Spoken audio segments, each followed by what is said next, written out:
What's up, YouTubers? Welcome back to the channel. Dickie Does Audio here. I wanted to do a video on these JBL Studio 530s. I got these a few weeks ago and I unboxed them, and it's one of the very few pairs of speakers that I've actually bought new. And I bought these because they were on sale for like $289, I believe, something like that. They were under $300, and they're a $600 speaker when they're on or not on sale.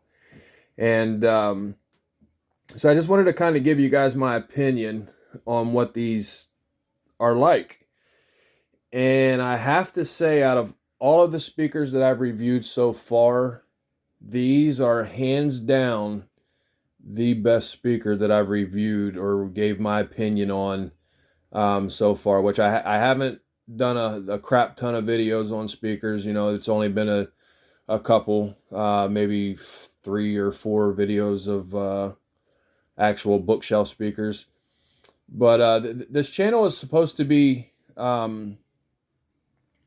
more towards the used market. And with that being said, I bought these speakers right here because they were on sale. And that was one of the only reasons. I've only bought 3 pair of speakers that were brand new. That's all I've ever bought. The rest of the collection that I have is they're all speakers that I've found on Facebook Marketplace, eBay, Craigslist, something like that.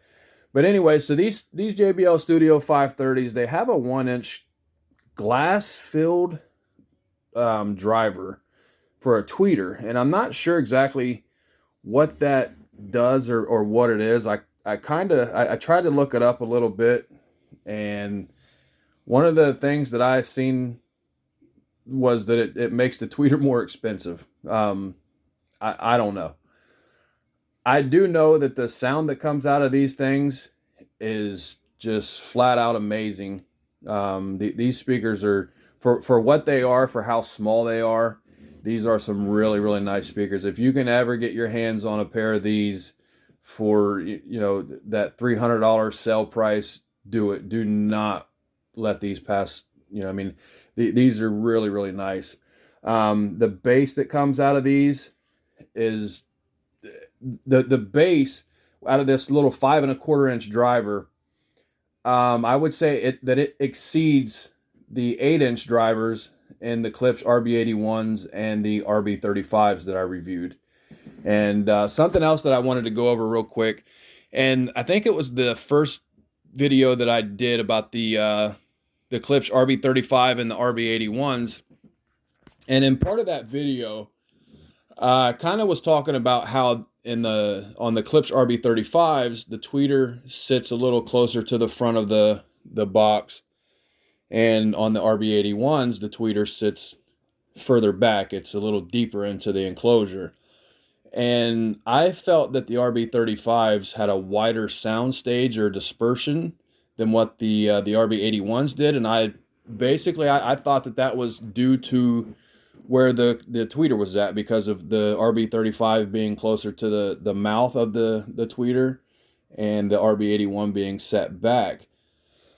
However, now I don't think that that's 100% true. I do believe that obviously tweeter placement plays a big part in the sound dispersion of these speakers, but these JBL 530s right here have a sound stage that, out of all the speakers that I've listened to and that I've talked about on this channel so far, these have a sound stage that's unmatched.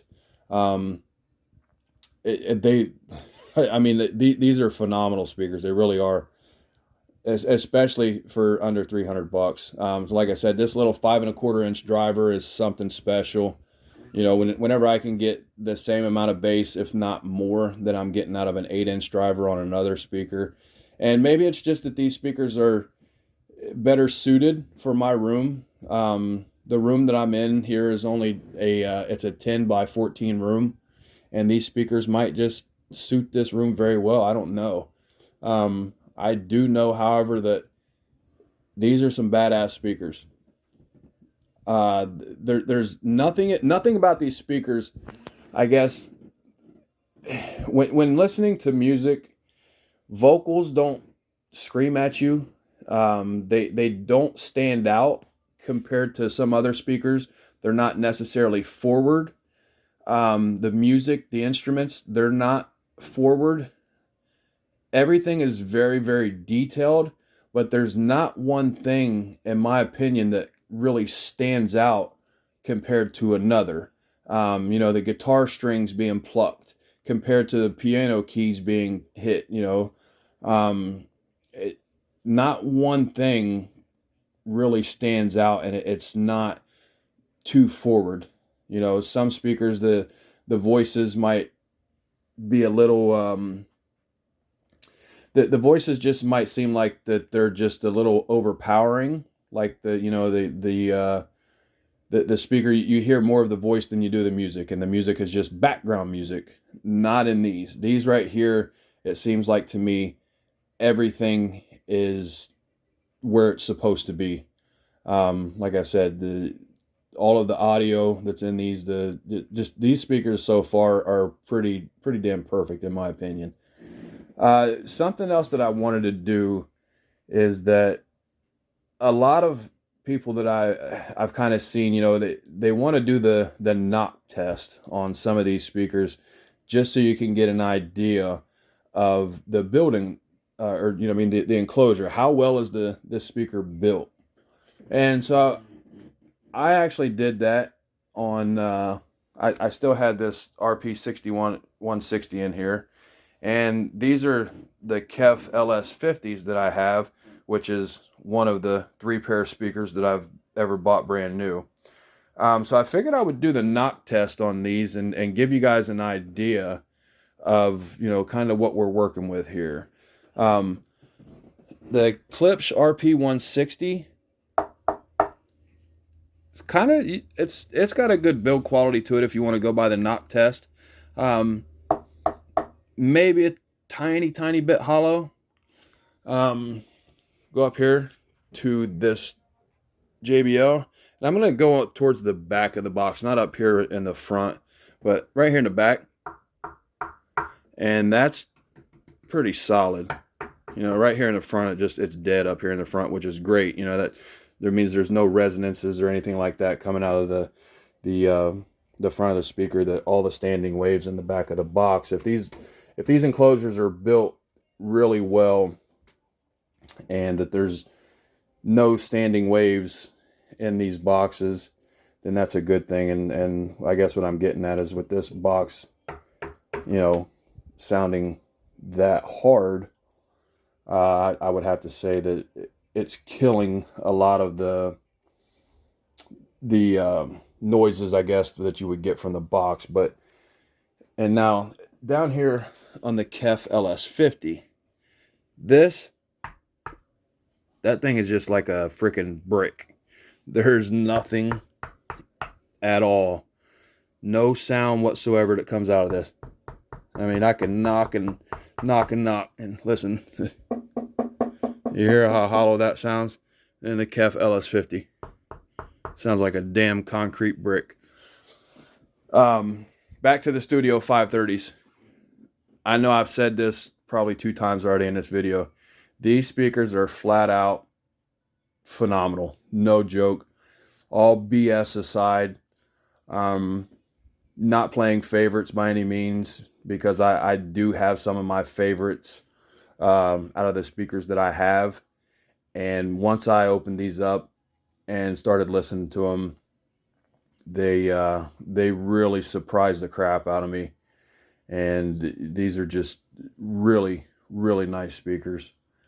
Another thing real quick, this little piece right here, which is part of the grill, and I've seen other people where they say that, if you don't have this on, that it makes a difference. I thought they were full of shit.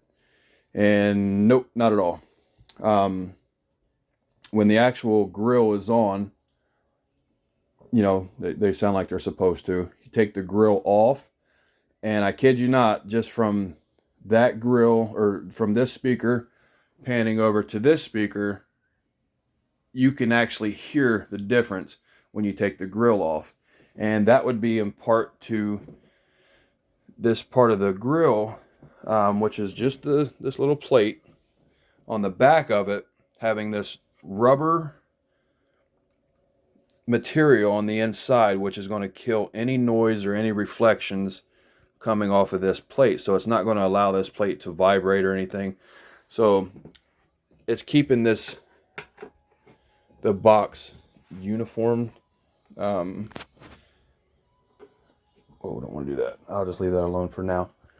So anyway, JBL Studio 530s, if you can find these anywhere for a budget price, less than what the retail price is, even retail price, these are well worth the $600.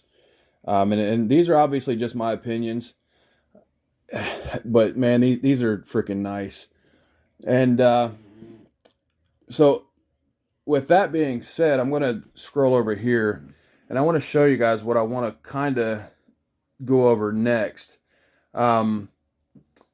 These Klipsch THX Ultra 2s, which are made for home theater, and that's what they're meant for. They're not meant so much for music. I want to kind of compare those to these JBL Studio 530s and kind of get, just give my opinion to see if these JBL, the Studio 530s, just to see if they're in the same ballpark as the THX Ultra 2s. I mean, considering the price range, or the price difference, I should say, you would think that the THX Ultra 2s would, even in music, you would think that they might be in another class. When you're talking, I think $1,500 per speaker compared to, $600 or less for the pair. So that's something that I want to try to work on getting out next in one of the next videos that I do. So if you're interested in something like that, hit the subscribe button, like this video. I also have these Miller & Kreisel speakers right here that, just because of the layout of these, I'll kind of compare these two, even though I've been doing nothing but horn loaded speakers. I'm going to start diving in, I guess, to some of the dome tweeter speakers that I have and go from there and see if I can't compare the Studio 530s to the Klipsch Ultra 2s to these Miller & Kreisel, and just kind of give my opinion on some of these older speakers. Like I've said before, just looking out for somebody that's, not able to afford some of the best speakers, but you can still find some of the best speakers, in my opinion, on eBay or something like that for a fraction of what it would cost you to buy something new. These KEF LS50s are, I think they're on sale now. They're not quite as expensive now as they once were, and honestly, that's the reason why I bought them. Whenever I got them, they were on sale, and I actually got them through the outlet at Crutchfield, so I didn't pay nowhere near the sticker price for them.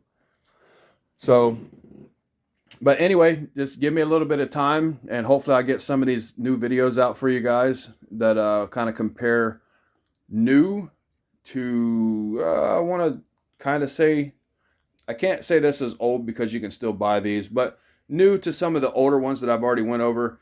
If we're going to do that now, and we're going to talk about horn loaded compared to this horn loaded speaker compared to the horn loaded speakers that I've done in the past videos, winner, hands down winner. And it's noticeable. I mean, that's the thing, is it really is in a class of its own so far from the speakers that I've talked about so far. So anyway, I'm doing all this too without a subwoofer plugged in, and that's what allowed me to actually really see how well that the bass shined in these 530s. However, whenever I do the Ultra 2s and the Miller and Chrysler speakers. I will probably add a subwoofer to those because they're meant to have one. That's their design. You know, the M&K speakers, I believe they're meant to be crossed over at around 80 to 100 hertz, somewhere in that area. And they won't go any deeper than that, or they're not meant to, I should say. And I don't want to risk damaging them trying to play them in a full range mode or anything. So anyway, like I said, if you would hit the like button, subscribe to this channel, and I'm going to try to get some new videos out for you guys, and try to compare some of these used speakers that you can possibly find on some of these marketplace finds and things like that. So until next time, YouTubers, thanks.